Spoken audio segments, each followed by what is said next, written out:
your CBS 47 pinpoint weather forecast. Good morning, everybody. I was just checking out the Yosemite Conservancy webcam with Half Dome in the background there and got this picture. A couple clouds rolling through that area. Should see some thin high clouds today, but otherwise it's going to be another gorgeous sunny day. And that's the view from Ahwahnee Meadow, where there's no snow on the ground. It's February. We need more snow, but we are not seeing that for the next couple days. Instead, temperatures will continue to climb. Average temperature is 65 degrees this time of year, and we got up to 69 yesterday. We'll be in the low 70s today, and we could be near 80 by the start of the weekend. In terms of rainfall, though, we are short almost 3 inches of rain. We've only had less than 5 inches, so we're at 62% of average with not a lot of rain in sight. That would take 5 or 6 storms to catch up from, and we're just not seeing that shift in the weather pattern yet.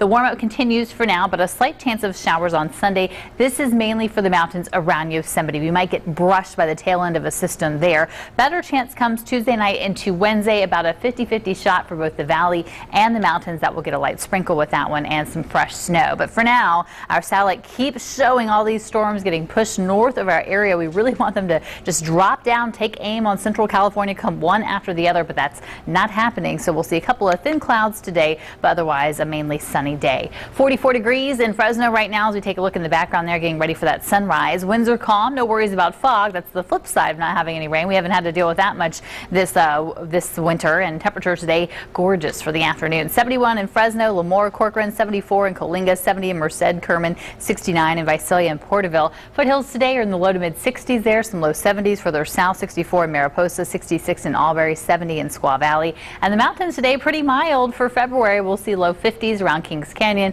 China Peak and Shaver Lake, 62 degrees in Yosemite Valley today, so no mystery there why the snow is all gone. Our air quality is going to be in the good to moderate range today, so you are allowed to burn wood for most of the valley. No wood burning allowed, though, in Fresno County today. And your buzz pollen and mold counts are both in the moderate range. Those almonds are in full bloom now, so you're going to feel that. Juniper, cedar, birch, and oak are in the air. Overnight lows in the upper 30s to low 40s for the valley, and the foothills will be in the 30s and 20s for the mountains overnight, 46 in Fresno. And our 7-day forecast shows temperatures warming quickly, mid-70s tomorrow, near 80 by Saturday. Back around 70, though, for Sunday and Monday. The main thing you'll notice over the weekend is just that cooler weather by Sunday. Better chance of rain comes Wednesday. For the mountains, you're in the mid-50s for now, 60s Friday and Saturday, but 40s by Sunday. You'll cool off quite a bit, a 40% chance of snow then and again on Wednesday. Now let's check out our CBS 47 pinpoint traffic report presented by Bank of the West. Again, all of our earlier incidents have been cleared up. We do have a bunch of closed all over the road in Friant and Willow, and a reminder about that ongoing construction westbound 180 between the 41 and Chestnut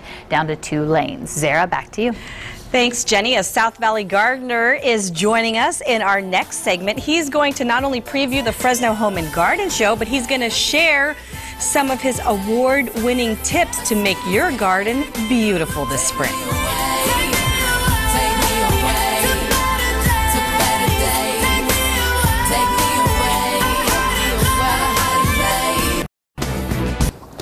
Welcome back, and think spring. The Fresno Home and Garden Show kicks off tomorrow morning out at the Big Fresno Fairgrounds.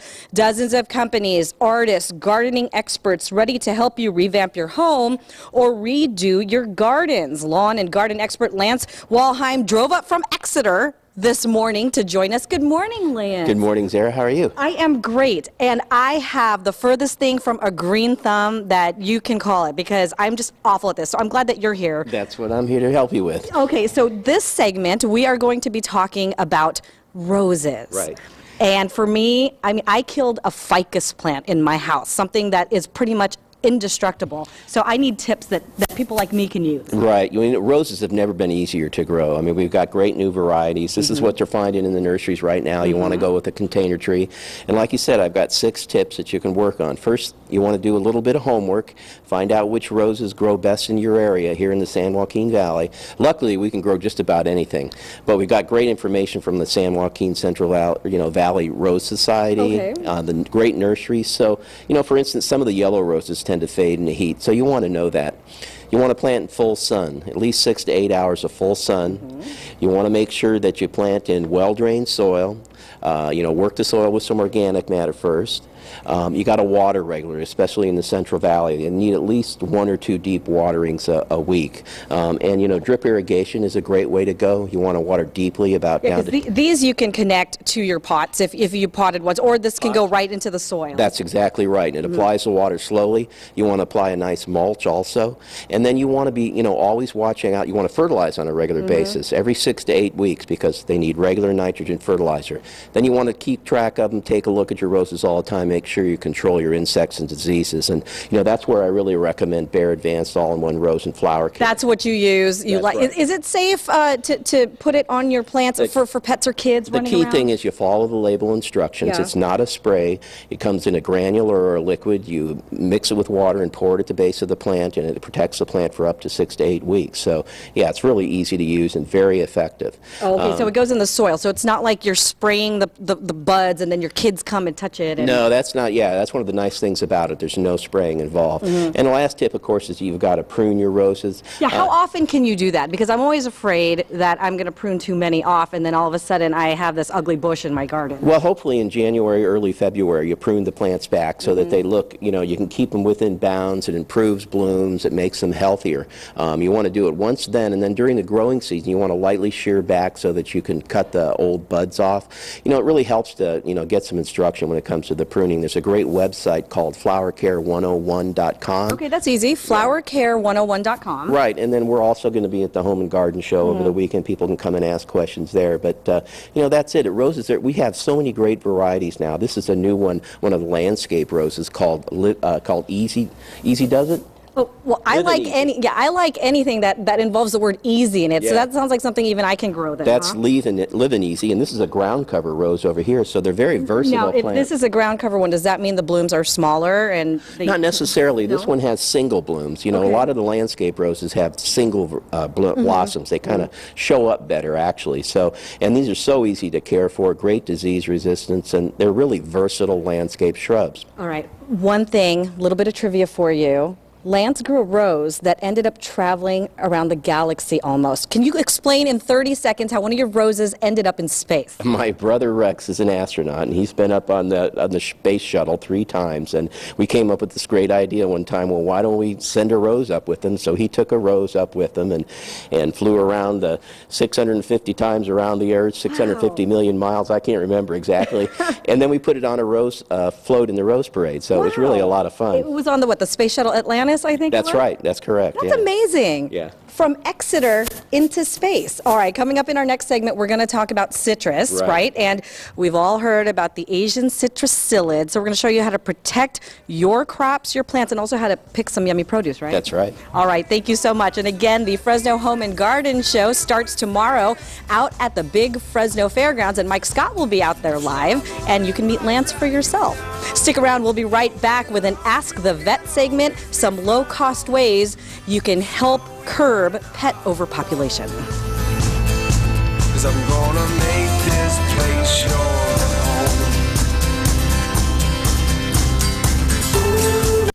Your CBS 47 pinpoint weather forecast. Good morning, everybody. It's still a chilly morning, but a warmer afternoon on the way. Temperatures in the upper 30s around Visalia. You'll need a coat in the morning, but short sleeves for the afternoon. Visibility looks great. Wind staying light, and 71 will be the high in Fresno today. Absolutely gorgeous. Upper 60s, low 70s across the valley floor. Overnight lows will be a bit warmer as well. 46 in Fresno, mostly clear. Still some upper 30s to low 40s for the rest of the valley. And for the foothills today, you'll see temperatures there in the mid 60s, 65 in Oakhurst, 63 Bass Lake, 68 in Toll House with mid 30s to low 40s overnight. And the mountains today will be in the mid 50s, sunny and warmer, 54 in Hume Lake, 50 in Kings Canyon, 30s and 20s for your overnight lows. Now let's check out our CBS 47 pinpoint traffic report presented by Bank of the West. Further south in the Exeter area, you want to watch out for this crash this morning. It's Highway 198 and Road 210. Looks like we have a head-on crash and the car rolled over there. There could be some injuries with this one, so you want to watch out for that. Might take a while to clear that one this morning. 624 now. Now it's World Spay and Neuter Day, part of National Spay and Neuter Month. It's very important when it comes to controlling the pet population and also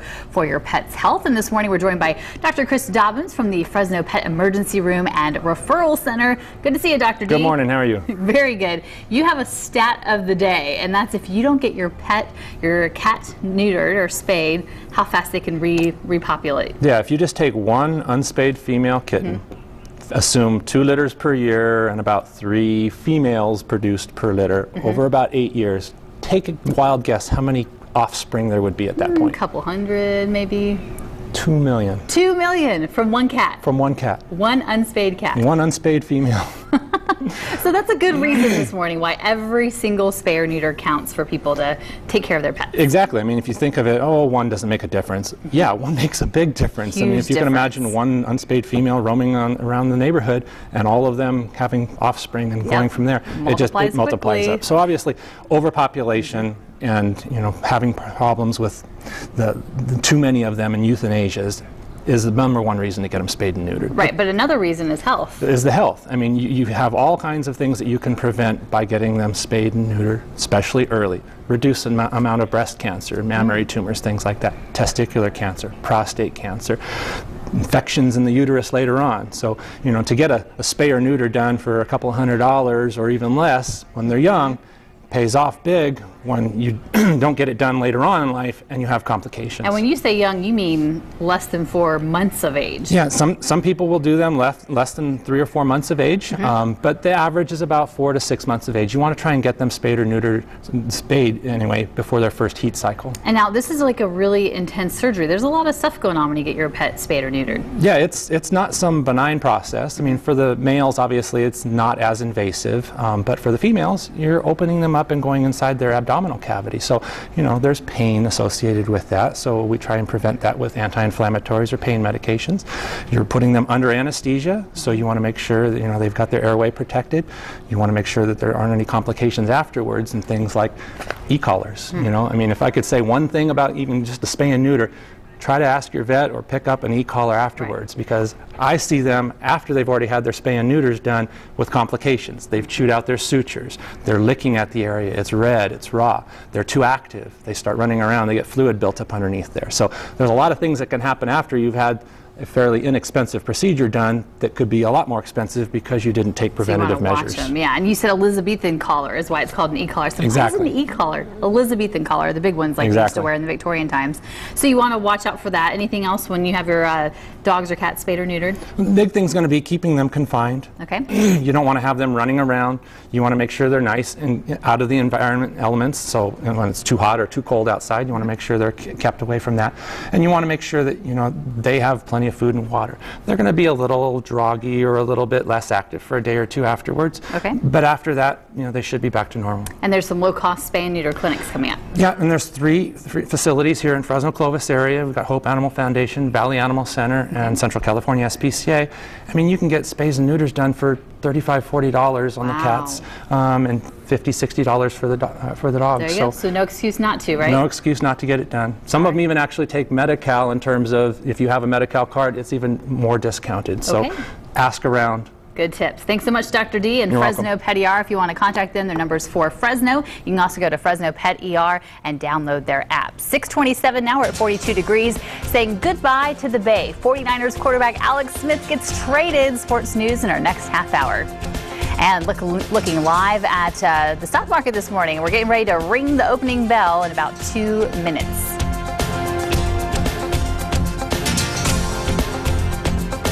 And we continue to monitor an early morning shooting in Fresno. A 7-year-old girl shot. CBS 47's Mike Scott has another live report next.